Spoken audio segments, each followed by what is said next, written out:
Hello everyone, perfect crown के episode 7 में आप सभी लोगों का स्वागत है। जैसा कि हमने लास्ट एपिसोड में देखा था कि प्रिंस और हुईजू एक दूसरे को किस कर रहे होते हैं। अब आगे उन दोनों को देखते हैं जो कि प्राइवेट रेसिडेंसी पे आ चुके होते हैं, जहां पर वो इन लोगों के सामने अजीब सा बिहेव करने लगते हैं। पर हम देखते हैं कि वो दोनों एक दूसरे की तरफ ढंग से देख भी नहीं पा रहे होते। प्रिंस कहने लगता है कि तुम सोने चले जाओ, मैं जा रहा हूँ। उसके बाद हम हुईजू को देखते हैं जो कि सो रही होती है और उसको नींद नहीं आ रही होती, क्योंकि उसके दिमाग में वही किस वाला सीन चल रहा होता है। जो बैठ जाती है और कहने लगती है कि वो तो नॉर्मल सी बात थी, उस टाइम पर कोई भी होता तो भी वहाँ पर किसी होता, इसमें सोचने की क्या बात है। खुद को दिलासा दे रही होती है, लेकिन हम देखते हैं कि वो फिर भी इस बारे में सोच रही होती है। दूसरी तरफ हम प्रिंस को देखते हैं और वो भी उस किस के बारे में सोचकर बहुत खुश हो रहा होता है। उठता है और वो हुईजू के गेट के बाहर आ जाता है, जहाँ पर हम हुईजू को देखते हैं जो कि प्रिंस को देख रही होती है और उसकी दिल की धड़कन तेज हो जाती है। पर प्रिंस उसका नाम लेता है हुईजू, लेकिन हुईजू उसका कोई भी आंसर नहीं देती। हम देखते हैं कि प्रिंस वापस लौट जाता है। हुईजू अपने दिल पे हाथ रख के कह रही होती है कि तुम इतनी तेजी से क्यों धड़क रहे हो। तो सुबह हुईजू चुपके से वहाँ से निकलने की कोशिश करती है, लेकिन तभी वहाँ पर प्रिंस आ जाता है और उसे देखकर वो गिरने वाली होती है, लेकिन प्रिंस उसे पकड़ लेता है। हुईजू फिर से उसकी लिप्स की तरफ देखने लगती है। वो कहने लगती है कि मैं एक सीईओ हूँ, मुझे तो वापस जाना चाहिए, और वो भाग कर जाने लगती है। इस सीन में हम हुईजू को चर्च में देखते हैं, जहाँ पर वो फादर के सामने होती है और कह रही होती है कि शायद मेरे ऊपर किसी गोश्त ने कब्जा कर लिया है, आप मेरे ऊपर एक्सोर्सिज्म कर सकते हैं। के बाद हुईजू बाहर आ रही होती है, तभी उसको मिन मिलता है जो कहने लगता है कि तुम यहाँ पर कैसे आई। इस पर वो कहने लगती है कि मैं कैब में आई, मैं ये नहीं पूछ रहा हूँ, मैं पूछ रहा हूँ कि तुम यहाँ पर क्यों आई हो। पर हुईजू उसको कोई भी आंसर नहीं देती कि हुईजू ज्यादातर कभी भी चर्च नहीं आती, क्योंकि उसके ये रिलीजन में नहीं आता। कहता है कि तुम यहीं पे रहो, मैं जल्द ही आता हूँ। वो अंदर जाने लगता है, तभी हम देखते हैं कि हुईजू के पास प्रिंस का कॉल आता है। कहने लगता है कि क्या तुम फ्री हो, क्योंकि हमें वेडिंग के लिए एक डेट चूज करनी पड़ेगी। मैं बिल्कुल फ्री हूँ। तभी हम इनको देखते हैं जो कि उसको पीछे से बुलाता है। तो उसकी आवाज से उसको पहचान लेता है। हम देखते हैं कि हुईजू कहने लगती है कि मैं बाद में कॉल करूंगी, और वो कॉल को कट कर देती है। प्रिंस थोड़ा सा दुखी हो जाता है और चोइस को कहने लगता है कि चलो आपको कहीं पर जाना है। दूसरी तरफ हम हुईजू को देखते हैं जो को मिन को गाड़ी ड्राइव करते हुए देख रही होती है और कहने लगती है कि क्या तुम्हें भी ड्राइविंग करना पसंद है। प्रिंस को ड्राइविंग करना पसंद है और उनको ड्राइविंग करना बहुत अच्छा लगता है। उन्हें ऐसा फील होता है जैसे कि वो उड़ रहे हों। उसके मुंह से प्रिंस की तारीफ सुन के जेलस होने लगता है और कहने लगता है कि तुम उसके प्यार में मत पड़ जाना, उससे अटैच मत होना। तुम्हें पता है ना कि तुम्हें उससे डिवोर्स लेना है, अगर ऐसा होगा तो तुम उससे डिवोर्स नहीं ले पाओगी। मुझे पता है मुझे क्या करना है, मैं पागल थोड़ी ना हूँ। के बाद हुईजू उसको बाय बोलकर अपनी ऑफिस में आ जाती है, जहाँ पर वो दो ही से कहने लगती है, सीनियर मैनेजर डायरेक्टर को बुलाओ, मैं उनसे मिलना चाहती हूँ। क्योंकि उसका भाई ही सीनियर मैनेजर डायरेक्टर है जिसको वो बुलाती है। शिफ्ट होता है और हम किंग को देखते हैं जो कि प्रिंस के लिए वेडिंग डेट फिक्स कर रहा होता है। वहाँ पर प्रिंस आ जाता है जो कि उसके पास आकर बैठ जाता है। किंग कहने लगता है कि मैंने आपके लिए एक अच्छी वेडिंग डेट फिक्स की है। प्रिंस कहने लगता है कि मुझे ये डेट ज्यादा अच्छी लग रही है, और हम किंग को देखते हैं जो कहने लगता है ठीक है, मैं इसको चूज कर लेता हूँ। उस वाले दिन पे मोहर लगा देता है, मतलब उस दिन उनकी वेडिंग फिक्स हो जाती है। वापस से हुईजू की तरफ आता है जहाँ पर वो अपने लिए नेकलेस बाई कर रही होती है। यहाँ पर वो अपनी ही कंपनी की एक शॉप में होती है, तभी वहाँ पर उसका भाई और भाभी आ जाती है, जो आकर हुईजू से चिपकने लगती है। यहाँ पर वो उसको दूर करती है और वो बात करने लगते हैं, जो कहने लगती है कि मैं अपनी कंपनी को तुम्हें तभी सौंपूंगी जब तुम उसे अच्छे से रखोगे, अगर तुम इसमें फेल हो गए तो मैं तुम्हें जान से मार दूंगी। बोलकर हुईजू वहाँ से चली जाती है। सियोंग कहने लगता है कि ये तो मुझे मारने का प्लान बना रही है, जिसके बाद उसकी बीवी उसे समझाती है और वो दोनों खुश होने लगते हैं। जो रास्ते में होती है जहाँ पर दो ही उससे पूछने लगती है कि आप सच में अपनी कंपनी को उनके नाम कर रही हो। जो यहाँ पर उनको समझाती है कि मैं जब भी वापस आ जाऊंगी उनसे अपनी कंपनी वापस ले लूंगी। के बाद दो ही उसको इस जगह पर ले आती है और कहने लगती है कि आपने ही तो प्रिंस को हाँ किया था, और उसे याद आता है कि सुबह प्रिंस का कॉल आया था और उसने हाँ किया था। जो अभी भी अजीब सा बिहेव कर रही होती है और वो पीछे हट रही होती है। हम देखते हैं कि वो अंदर पहुंच जाती है। यहाँ पर लेडीज प्रिंस का साइज चेक कर रहे होते हैं, मतलब के कपड़ों का साइज। भाई वहाँ पर हुईजू आ जाती है जो कि प्रिंस की तरफ देखती है। जैसे ही प्रिंस उसकी तरफ देखता है वो अपना मुंह इधर कर लेती है। ही कहने लगती है कि जो भी आपको सही लगे और आपके ऊपर कंफर्टेबल हो वो आप हमें बताओ, ताकि अभी हम उनको सिलेक्ट कर लेंगे। के बाद हुईजू भी उसके बगल से जाकर खड़ी हो जाती है। यहाँ पर हम देखते हैं कि वो उसको भी कपड़े पहनाने लगते हैं, हालांकि उन दोनों का साइज चेक कर रहे होते हैं। तभी हम हुईजू को देखते हैं जो कि प्रिंस की तरफ देखती है। जैसे ही प्रिंस उसकी तरफ देखता है वो अजीब सा रिएक्शन देती है, की वजह से प्रिंस उसकी तरफ ही देखने लगता है, मतलब उसकी तरफ ही मुड़ जाता है। ये जो लेडी होती है वो हुईजू को उसकी तरफ ही मुड़ने के लिए कहती है। हुईजू देखती है कि प्रिंस उसकी तरफ ही देख रहा है। तभी हम प्रिंस को देखते हैं जो कि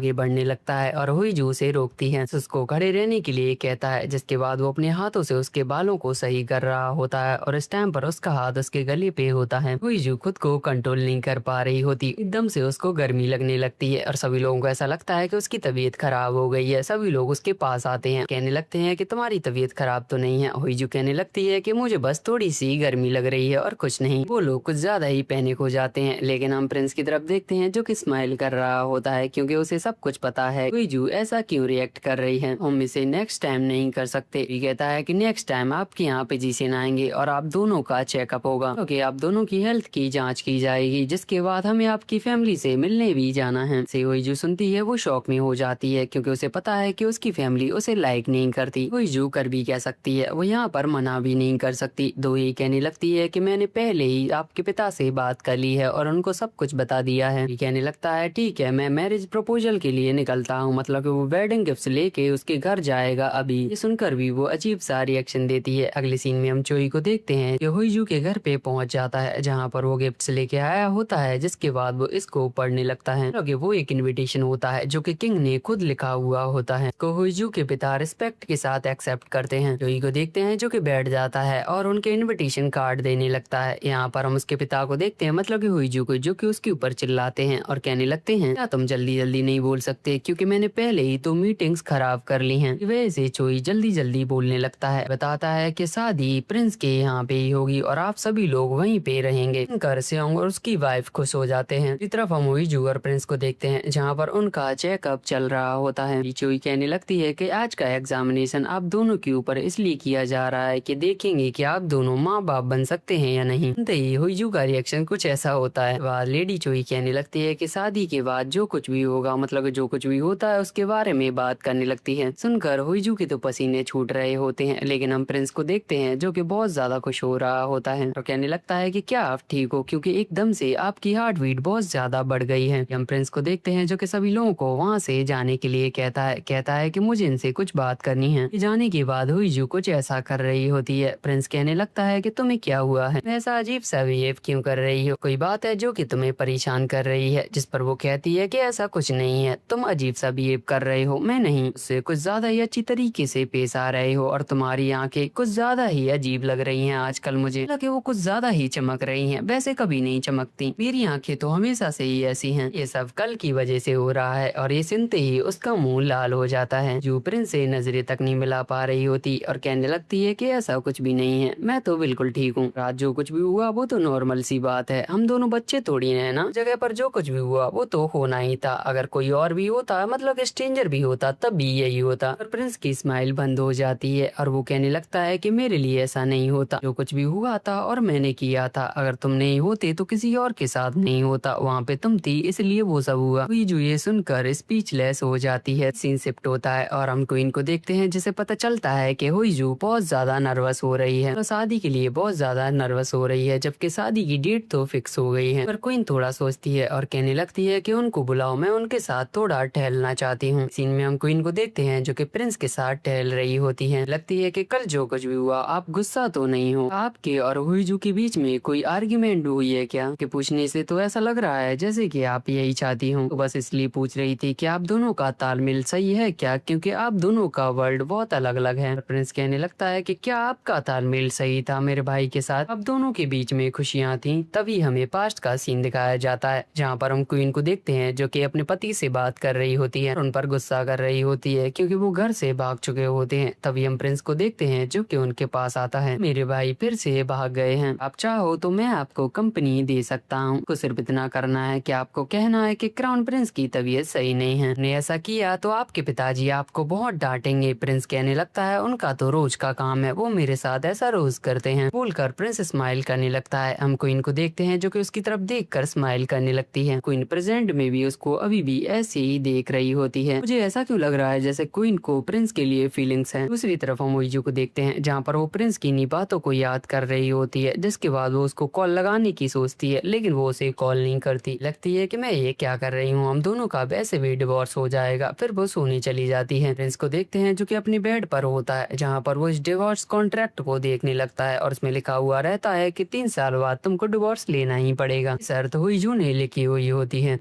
और हमें सियोंग बॉन को दिखाया जाता है जहाँ पर वो ड्रिंक कर रहा होता है और बहुत ज्यादा सोच में होता है। हमें पास्ट का सीन दिखाया जाता है। ये सीन किंग के चेम्बर में आग लगने के बाद का होता है, जहाँ पर हम सियोंग बॉन को देखते हैं जो कि अपनी बेटी के पास मतलब कि क्वीन के पास जाता है। ये ऐसे बैठी हुई होती है। सियोंग बॉन जाता है और कहने लगता है कि तुम्हें हुआ क्या है, इस टाइम पर तो तुम्हें राज्यसभा में होना चाहिए, मैं वहाँ पर अपनी बेटी को राजगद्दी पे बिठाना चाहिए। हम देखते हैं कि वो इस टाइम पर रो रही होती है। वो कहने लगता है कि तुमने किया क्या है। बताती है कि किंग अपनी राज्यगद्दी अपने छोटे भाई यान को देने वाले थे, मैं ऐसा नहीं होने दे सकती थी। वो बताती है कि उसने ही चेम्बर में आग लगाई थी और सब कुछ राख कर दिया, सब मैंने अपनी बेटी के लिए किया है। हम सियोंग बॉन को देखते हैं जिस सुनते ही इसका रिएक्शन भी बहुत अजीब होता है, मतलब कि वो भी सोच नहीं पा रहा था कि ऐसा कुछ होगा। जेंट में भी वो उसी के बारे में सोच रहा होता है। तभी हमें प्रिंस को दिखाया जाता है जो कि इन डिवोर्स पेपर्स को इस शेप में रख रहा होता है। यहाँ पर वो एक और डॉक्यूमेंट को उठाता है और हम देखते हैं कि ये वही लेटर होता है जो कि उसके भाई ने लिखा था। लगे उसके भाई ने लिखा था कि मेरी राजगद्दी मेरे भाई को मिलनी चाहिए और ये पेपर अभी भी प्रिंस के पास है, कि थोड़ा बहुत ही जला हुआ होता है और उस पे मोहर भी होती है। हमें नहीं पता कि प्रिंस के इंटेंशंस क्या हैं। दिन हम सियोंग को देखते हैं जो कि रेडी हो गया होता है। यहाँ पर वो कह रहा होता है कि आज प्रिंस आने वाले हैं, पर वो अपने पिता को समझा रहा होता है कि आपकी बेटी के ऊपर आपका गुस्सा जायज है, लेकिन यहाँ पर प्रिंस आने वाले हैं तो आपको अच्छे से पेश आना है। बस सियोंग अपनी बीवी से बात करने लगता है और उन दोनों की बकर बकर सुन के वो परेशान हो जाते हैं और कहते हैं कि क्या तुम दोनों अपनी बकवास बंद नहीं कर सकते। हम इन दोनों को देखते हैं जो कि आ रहे होते हैं। यहाँ पर चोयू ने समझाता है कि वहाँ पर बहुत सारा क्राउड होगा, आपको उनकी तरफ हंस के हेलो कहना है बस, और कुछ नहीं, और आपको वहाँ पे 4 घंटे रहना है, उससे ज्यादा नहीं और ना ही उससे कम। अगर आप वहाँ पे ज्यादा देर रहोगे तो अदर रॉयल फैमिलीज जेलिस होंगी। सीन में हम देखते हैं कि वो दोनों पहुंच जाते हैं, जहाँ पर हम प्रिंस को देखते हैं जो कि हुईजू के पिता को हेलो कहता है। कहने लगता है कि आपका यहाँ पर स्वागत है, मुझे पता है कि मेरी बहन आपके लायक नहीं है, फिर भी आपका यहाँ पर स्वागत है। वो समझ नहीं आ रहा होता कि इस टाइम पर वो क्या बोल रहा है, तो वो कुछ भी बोलता हुआ जा रहा होता है। और हम शियोंग को देखते हैं जो कि गुस्से में होती है। बाद हम उसके पिता को देखते हैं जो कि प्रिंस को हेलो कहते हैं। इन्हें लगते हैं कि ये मेरा बेटा है। शियोंग को देखते हैं जो कि खुद का इंट्रो देने लगता है, जहाँ पर प्रिंस अपना हाथ बढ़ाता है, उससे हैंडशेक करने लगता है। कहने लगता है कि भाई मैं आपको पहले से जानता हूँ। हम शियोंग को देखते हैं जो कि उसके मुंह से भाई सुनकर बहुत ज्यादा खुश हो जाता है। दूसरी तरफ हम चोई और दोई को देखते हैं, जहाँ पर वो दोनों एक जगह पर बैठे हुए होते हैं और वो दोनों बात कर रहे होते हैं प्रिंस और हुईजू की। कहने लगते हैं कि आजकल वो बहुत अजीब बिहेव कर रहे हैं। हमने उस टाइम देखा कि हुईजू का दिल बहुत तेजी से धड़क रहा था। कहना क्या चाहते हो तुम? ये कहना चाहते हो कि वो दोनों एक दूसरे से प्यार करने लगे हैं और सीक्रेटली डेटिंग कर रहे हैं। वही के पास कॉल आता है और वो वहाँ से चली जाती है। चोई अकेला बैठा हुआ रहता है और इस फूल को देखता है जो कि वो बना कर गई होती है, उसे उठाता है और बहुत ज्यादा खुश हो रहा होता है। ये सभी लोग डिनर कर रहे होते हैं, जहाँ पर हम शियोंग को देखते हैं जो बताने लगता है कि मैं जल्द ही ब्यूटी काजल का सीईओ बनने वाला हूँ। अभी तक मैंने डिसाइड नहीं किया है कि तुम सीईओ बनोगे या नहीं, ये सारी बातें यहाँ पर करना जरूरी है क्या? बताने लगता है कि मेरी बहन को तो ज्यादातर पतले लड़के पसंद थे, आपकी पर्सनैलिटी देखो, एकदम लंबा और सीना चौड़ा। हम हुईजू के पिता को देखते हैं जो कि बोलना स्टार्ट करते हैं। कहने लगते हैं कि मेरी बेटी हमेशा ऊंचाई तक गई है और ऊपर जाने की सोचती आई है, अब उसकी शादी रॉयल फैमिली में हो रही है तो मैं थोड़ा सा परेशान हूँ। कहने लगता है कि आपको चिंता करने की जरूरत नहीं है, मैं उसका ख्याल रखूंगा। तो परेशानी है, उस जगह पर बहुत सारी प्रॉब्लम्स होती है और ऐसी ऐसी चीजें होती हैं जो कि नहीं होनी चाहिए। प्रिंस का मुंह भी बंद हो जाता है। हम हुईजू को देखते हैं जो कि इमोशनल होने लगती है और कहने लगती है कि जब मेरा एक्सीडेंट हुआ था तब तो आपने पूछा नहीं था कि मैं कैसी हूँ, आपको अब मेरी चिंता क्यों हो रही है? कि आपने मेरे गिफ्ट देने के बारे में क्या सोचा है? क्योंकि भाई की जब शादी हुई थी आपने पूरी बिल्डिंग उसको गिफ्ट दी थी और पूरी कंपनी का उसको मालिक बना दिया था, आपने मुझे देने के बारे में क्या सोचा है? कुछ भी नहीं ना। हम देखते हैं वो कहने लगती है कि मैं जा रही हूँ और वोट कर जाने लगती है। प्रिंस कहने लगता है कि मैं जा रहा हूँ, मतलब कि उसको देखने के लिए जा रहा हूँ, और वो भी उसके पीछे पीछे उसके रूम तक चला जाता है। रूम के अंदर आता है और यहाँ पर ट्रॉफीज और मेडल्स को देखता है जो कि चारों तरफ भरे पड़े हुए होते हैं। तो कहने लगती है कि मुझे थोड़ा सा टाइम दो, जब मेरा गुस्सा शांत हो जाएगा मैं खुद वापस आ जाऊंगी। लेकिन प्रिंस उसके बगल से आके बैठ जाता है। कहने लगती है कि तुम मेरी फैमिली के बारे में ही सोच रही हो कि कितनी अजीब है।